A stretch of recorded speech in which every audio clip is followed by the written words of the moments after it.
Bismillahirrahmanirrahim. Assalamualaikum warahmatullahi wabarakatuh. Waalaikumsalam warahmatullahi wabarakatuh. Bismillahirrahmanirrahim. Kita semua bisa berkumpul kembali di kegiatan P2K2, yaitu pertemuan kelompok PKH ya. Bersama saya pendamping PKH Kabupaten Ciamis, Andi Rosmayadi.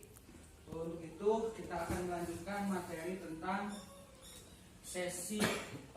modul 4 sesi 11 langkah 5. Untuk itu sebelum kita melanjutkan materi kita, alangkah baiknya kita berdoa terlebih dahulu.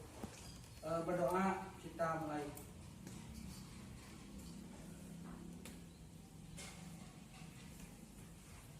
Selesai. Baik ibu-ibu semua, bagaimana kabarnya? Alhamdulillah. Baik ya. Oke. Alhamdulillah sekarang kita bisa beraktivitas kembali. Ya baik. Untuk pertemuan kali ini kita akan membahas tentang deteksi dini mengenai kekerasan seksual. Ya.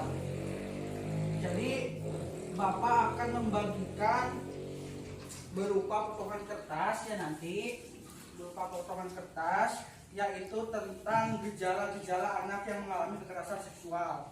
Nah, tugas ibu-ibu semua yaitu menempatkan potongan kertas yang akan Bapak bagikan ke dalam 3 bagian, 3 klasifikasi. Yang pertama itu gerakan-gerakannya tidak wajar, kemudian gejala atau tanda-tanda fisik, dan yang ketiga adalah gejala tanda-tanda psikis. Nah, jadi nanti akan ditempelkan di lantai aja ya Bu ya, biar mudah, nggak apa-apa, biar mudah. Ini ada 3 klasifikasi. Ibu kelihatan Ibu yang di belakang? Ya. Yang pertama itu tentang gejala kekerasan seksual mengenai tanda-tanda psikis ya, di sebelah sini. Kemudian gejala ataupun gerakan-gerakan tidak wajar tengah. Dan yang terakhir gejala ataupun tanda-tanda fisik gitu ya. Oke. Bapak akan membagikan, ini ada berapa? 1 2 3 4 5 6. Bapak akan acak ya. 4 aja ya Bu ya. 4.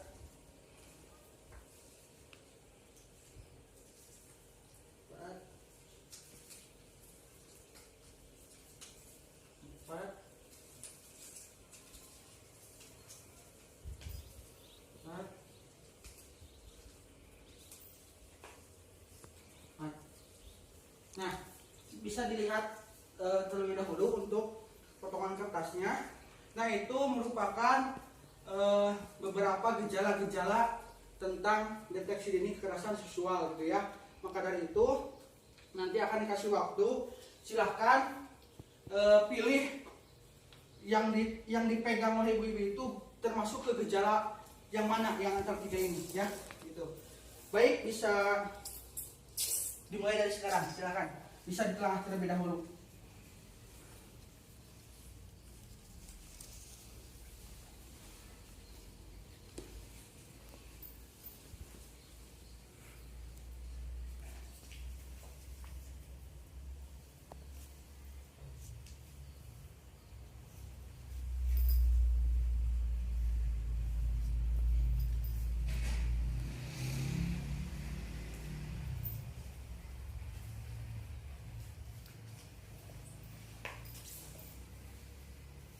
Wah, pintar ya ibu ya.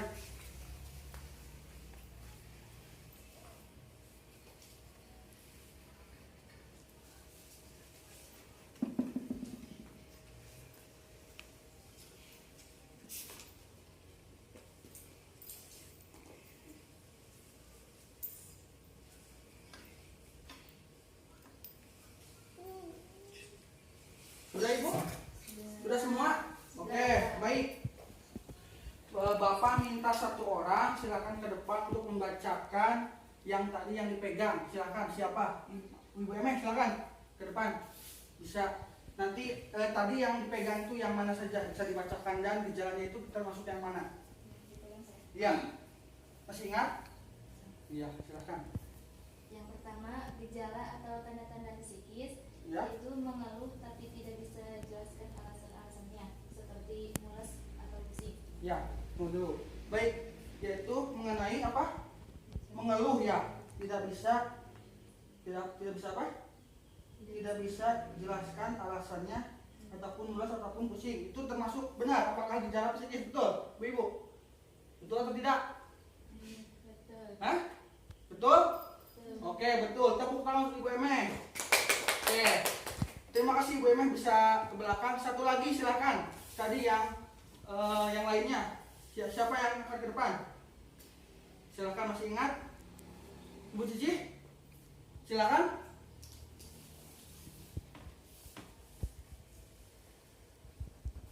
Gejala tanda-tanda fisik. Yang lain. Gerakan-gerakan tak wajar. Ya. Cara jalan yang tak wajar agak mengangkang. Jadi jalannya itu mengangkang. Apakah benar itu gejala-gejala yang tak wajar? Betul?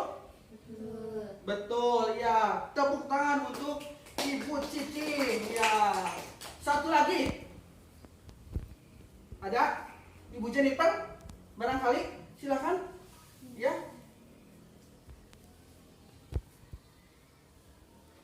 Gejala atau tanda-tanda fisik memar di bagian tubuh. Memar di bagian tubuh ya, jadi ada tanda fisik. Oke. Betul? Betul. Oke, tepuk tangan untuk Ibu Jennifer. Ya, jadi di sini banyak sekali ya. Kemudian tadi ibu-ibu semua sudah betul menempelkannya, gitu ya. Nah, kemudian Bapak akan tanya dulu, apa yang Ibu lakukan jika anak Ibu ataupun kerabat dekat ataupun tetangga mengalami kekerasan seksual?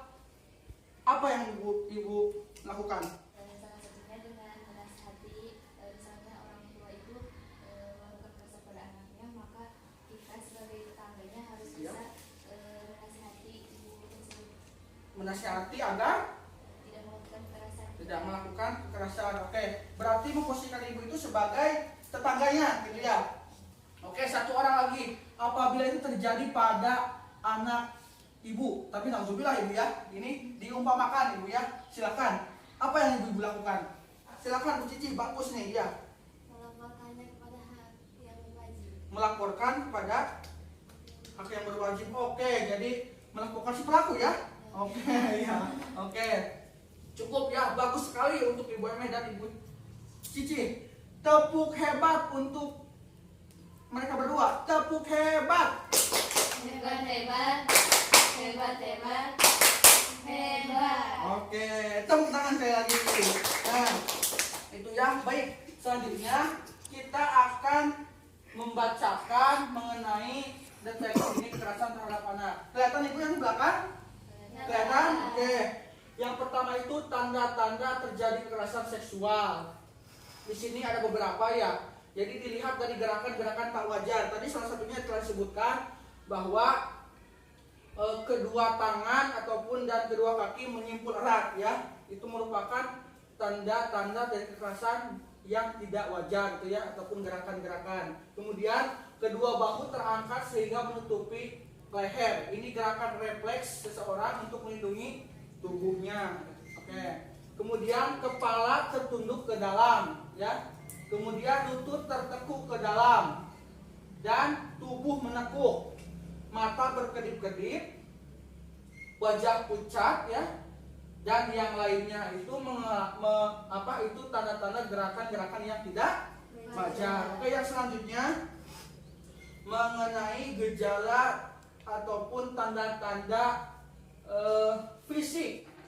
Dilihat dari gejala fisik, sakit jika memakai celana dalam dan mengeluh kesulitan ketika BAB ataupun buang air kecil. Tadi disebutkan ya, betul ya. Kemudian cedera pada buah dada, bokong, perut, bagian bawah, paha ataupun sekitar alat kelamin ataupun dubur itu ya. Itu terjadi kekerasan fisik dilihat dari gejala fisik. Oke, tadi. Kemudian tanda ataupun gejala psikis ya.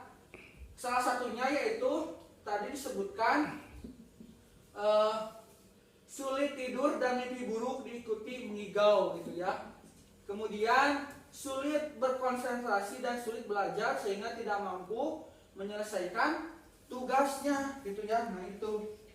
Kemudian yang terakhir perilaku kemunduran mengisap ibu jari, kemudian kemampuan bicara, kemunduran bicara kemudian mongkol gitu ya. Nah itu salah satu ataupun tanda-tanda gejala psikis. Oke. Kemudian jika terjadi pada tanda-tanda tersebut, apa kira-kira yang akan ibu lakukan gitu ya jika melihat salah satu ataupun beberapa tanda yang tadi yang disebutkan itu terjadi pada anak ibu ataupun tetangga?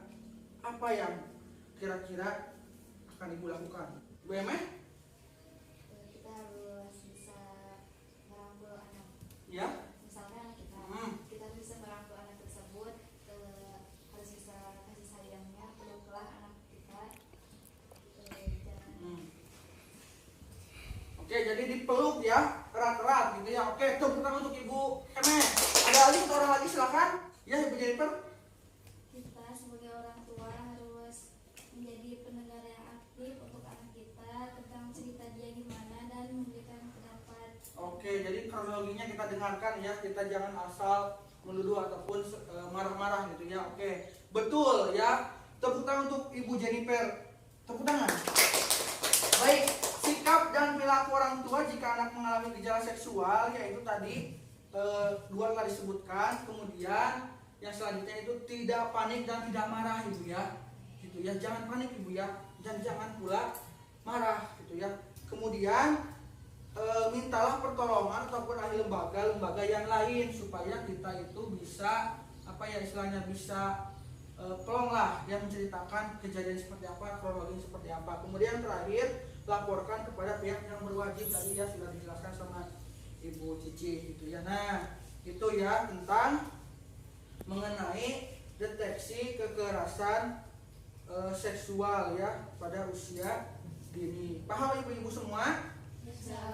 Insya Allah ibu ya. Jadi kesimpulannya kita harus bisa merawat dan menjaga anak kita ya, jangan sampai kita itu teledor ya. Ini anak kita harus benar-benar menjaga dan merawatnya.